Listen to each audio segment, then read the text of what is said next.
Naman, kung ganito pa rin kutsara nyo, yung nabibili sa palengke na manipis tapos may lasa na.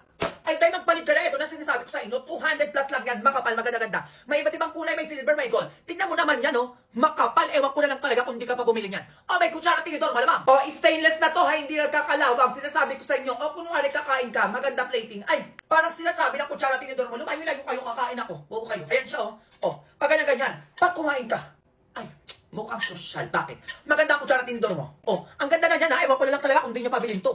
Oh, ito yung malapitan ng tinidor. Ito naman yung kutsara. Be, ang laki na matitipid dito. Bakit? Makapal, gold, pang malakasan, sinasabi ko sa inyo. O, ganyan siya kapag malapitan para makita nyo. Oh, ito yung silver niya, yung isang kulay kapag kumain ka. Diba? Pag ganun. Sakto lang sa bibig. Hindi masakit sa labi, hindi masakit sa dila. Hoy, may ibang kutsara na ganun, masakit sa dila. Alam niyo yan, bobo kayo.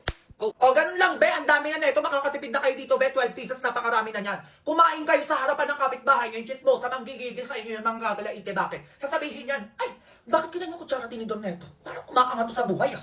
Masaya yun, sinasabi ko sa'yo. Manggagalaite yung mga ganyan-ganyan, mas dahil maiinggit. O, ganun lang, i-check out yung malamang. Nandito yung yellow basket para di ka na gay 2. Go.